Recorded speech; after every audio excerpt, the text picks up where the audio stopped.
ലൈവിൽ ഇപ്പൊ അരങ്ങേറിയ ചില സംഭവ വികാസങ്ങളിലേക്കാണ് നമ്മൾ പോകുന്നത്. ജാസ്മിനും ജിൻഡോയും കൂടി ഇന്ന് നടന്ന ആ ഒരു പ്രശ്നങ്ങളെ കുറിച്ചൊക്കെ ഒരു ചർച്ച നടത്തിക്കൊണ്ട് ഇരിക്കുകയായിരുന്നു.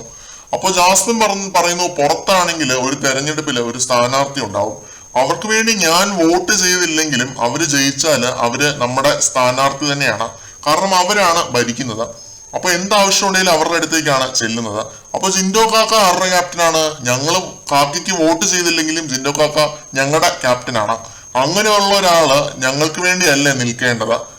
അപ്പോ ജിൻഡോ പറയുന്നു, ഗബ്രി പറഞ്ഞു അവനും പിന്നെ ജനങ്ങളും വോട്ട് ചെയ്തിട്ടാണ് ഞാൻ ക്യാപ്റ്റൻ ആയത്. അപ്പോഴാണ് ഞാൻ ചോദിച്ചത് നീ എനിക്ക് വോട്ട് ചെയ്തോ എന്ന്.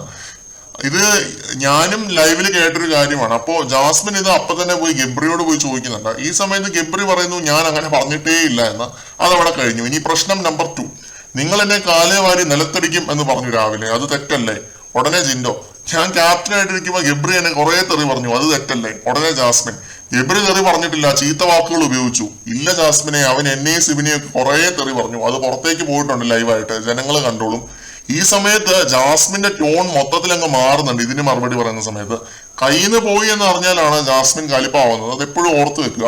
പോയിന്റുകൾ ഉണ്ടെങ്കിൽ ജാസ്മിൻ അത് എസ്സേ പോലെ തിരിച്ചും മറിച്ചും ഒക്കെ പറഞ്ഞ് അഡ്ജസ്റ്റ് ചെയ്യും. ഇല്ലെങ്കിലാണ് ജാസ്മിനും ഗബ്രിയും ഒക്കെ കൊഞ്ഞനും കുത്തി കാണിക്കുന്നതും കലിപ്പിക്കുന്നതും. ജാസ്മിൻ കലിപ്പായതും സിബിന്റെ ഒരു അഴിഞ്ഞാട്ടമുണ്ട്. അതെടുത്ത് മടക്കി 4 പോക്കറ്റിൽ ഇടുക എന്നൊക്കെ പറഞ്ഞിട്ടുള്ള ഒരു അഴിഞ്ഞാട്ടം. ജാസ്മിനെ പ്രൊവോക്ക് ചെയ്യാൻ വേണ്ടി ശ്രമിച്ചതാണ് വളരെ നൈസായിട്ട്. കലിപ്പായിരുന്നുവെങ്കിൽ ഒരു ചമ്മി ചിരിയും ചിരിച്ച് ഗബ്രിയുടെ അടുത്തേക്ക് പരാതി പറയാൻ പോയിട്ടുണ്ട് ജാസ്മിൻ. എന്ത് വന്നാലും ജാസ്മിൻ കളിക്കൂടാ എന്നൊക്കെ പറഞ്ഞൊരു മാസ് ഡയലോഗ് അടിച്ചിട്ടാണ് ജാസ്മിൻ പോയത്. ജിൻഡോ പറയുന്നുണ്ട്, അവള് ഞാനാവാൻ നോക്കിയതാ, നൈസായിട്ട് പാളിപ്പോയി എന്ന്. കറക്റ്റാണ്. എന്തെങ്കിലും കണ്ടന്റ് കിട്ടിയ അടുത്ത ഒറ്റപ്പെടൽ നാടകം ഇറക്കാമായിരുന്നു എന്ന് ഓർത്തുകൊണ്ട് രാത്രി വന്നതാണ് ജാസ്മിൻ. നൈസായിട്ട് എല്ലാരും കൂടി അപമാനിച്ചു വിട്ടു.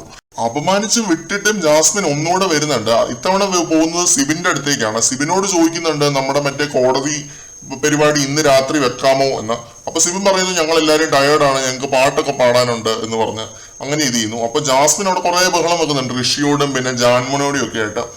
ടയേർഡാണെങ്കിൽ ഫുഡ് കഴിച്ചിട്ട് മതി എന്ന് പറയുന്നുണ്ട്. അപ്പം പൂജ എല്ലാവരും പറയുന്നുണ്ട്, ഇന്നത്തെ കണ്ടന്റ് കഴിഞ്ഞു, നാളെയും കണ്ടന്റ് കൊടുക്കണ്ടേ എന്നൊക്കെ. അപ്പോ സിബിൻ പറയുന്നു, ഫുഡ് കഴിച്ചാലും ഞങ്ങൾക്ക് വയ്യ, ഇന്ന് എന്തായാലും പറ്റത്തില്ല എന്ന് പറയുന്നു. ഇന്ന് രാത്രി തന്നെ വെക്കണം എന്ന് ഭയങ്കര നിർബന്ധമാണ് ജാസ്മിന്. കയറ് പൊട്ടിക്കുകയാണ് കിടന്ന്.